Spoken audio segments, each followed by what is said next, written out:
The language I'm speaking right now is on its way to becoming the world's universal language, for better or for worse. Let's face it, it's the language of the internet, it's the language of finance, it's the language of air traffic control, of popular music, diplomacy. English is everywhere. Now, Mandarin Chinese is spoken by more people, but more Chinese people are learning English than English speakers are learning Chinese.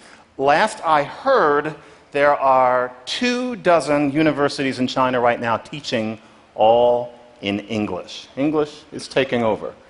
And in addition to that, it's been predicted that at the end of the century, almost all of the languages that exist now, there are about 6,000, will no longer be spoken. There will only be some hundreds left. And on top of that, it's at the point where instant translation of live speech is not only possible, but it gets better every year. The reason I'm reciting those things to you is because I can tell that we're getting to the point where a question is going to start being asked, which is, why should we learn foreign languages other than if English happens to be foreign to one? Why bother to learn another one when it's getting to the point where almost everybody in the world will be able to communicate in one? I think there are a lot of reasons, but I first want to address the one that you're probably most likely to have heard of, because actually it's more dangerous than you might think. And that is the idea that a language channels your thoughts, that the vocabulary and the grammar of different languages gives everybody a different kind of acid trip, so to speak. That is a marvelously enticing idea, but it's kind of fraught. So, it's not that it's untrue completely. So, for example, in French and Spanish, the word for table is for some reason marked as feminine. So, la table, la mesa, you just have to deal with it. It has been shown that if you are a speaker of one of those languages and you happen to be asked how you would imagine a table talking, then much more often than could possibly be an accident, a French or a Spanish speaker says that the table would talk with a high and feminine voice. So if you're French or Spanish, to you a table is kind of a girl, as opposed to if you are an English speaker. It's hard not to love data like that, and many people will tell you that that means that there's a world view that you have if you speak one of those languages. But you have to watch out, because imagine if somebody put us under the microscope, the us being those of us who speak English natively. What is the world view from English? So, for example, let's take an English speaker. Up on the screen, that is Bono. He speaks English. I presume he has a world view. Now, that is Donald Trump. In his way, he speaks English as well. And here is Ms. Kardashian, and she is an English speaker too. So, here are three speakers of the English language. What worldview do those three people have in common? What worldview is shaped through the English language that unites them? It's a highly fraught concept, and so gradual consensus is becoming that language can shape thought, but it tends to be in rather darling, obscure psychological flutters. It's not a matter of giving you a different pair of glasses on the world. Now, if that's the case, then why learn languages? If it isn't going to change the way you think, what would the other reasons be?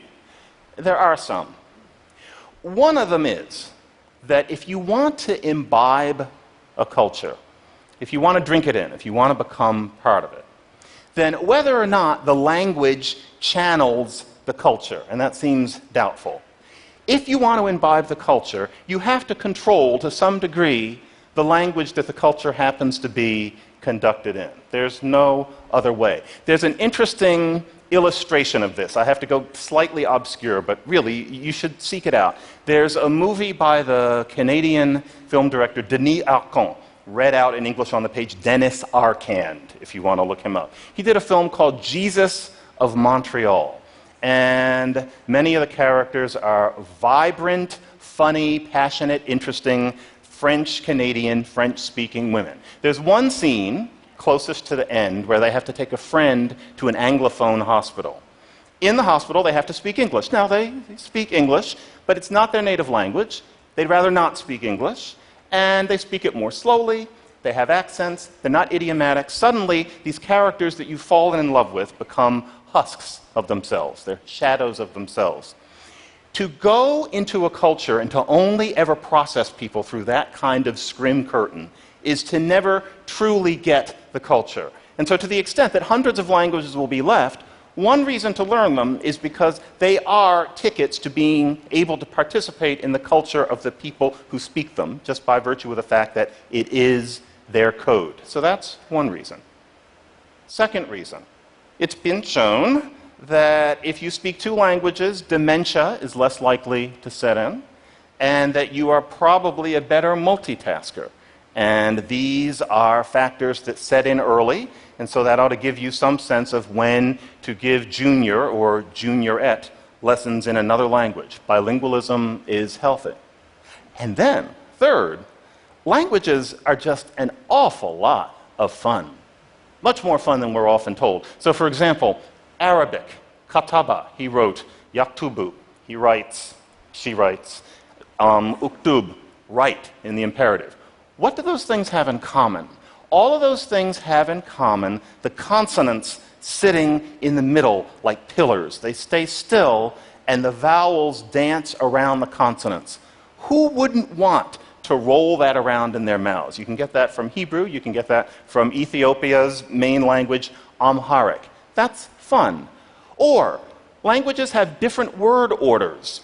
Learning how to speak with different word order is like driving on the different side of the street if you go to a certain country, or the feeling that you get when you put witch hazel around your eyes and you feel the tingle. A language can do that to you. So, for example, The Cat in the Hat Comes Back, a book that I'm sure we all often return to, like Moby Dick. One phrase in it is, "Do you know where I found him?" Do you know where he was? He was eating cake in the tub. Yes, he was. Fine. Now, if you learn that in Mandarin Chinese, then you have to master it. You can know, I did wear him. Fine. He was tub inside, gorging cake. No mistake. Gorging, chewing. That just feels good. Imagine being able to do that for years and years at a time. Or, have you ever learned any Cambodian? Me either. But if I did, I would get to roll around in my mouth, not some baker's dozen of vowels like English has, but a good 30 different vowels scooching and oozing around in the Cambodian mouth like bees in a hive. That is what a language can get you. And more to the point, we live in an era when it's never been easier to teach yourself another language. It used to be that you had to go to a classroom, and there would be some diligent teacher, some genius teacher in there, but that person was only in there at certain times, and you had to go then. And then was not most times. You had to go to class. If you didn't have that, you had something called a record. I cut my teeth on those. There was only ever so much data on a record or a cassette or even that antique object known as a CD. Other than that, you had books that didn't work. That's just the way it was. Today, you can lie on your living room floor sipping bourbon and teach yourself any language that you want to with wonderful sets such as Rosetta Stone. I highly recommend the lesser-known Glossica as well. You can do it anytime. Therefore, you can do it more and better.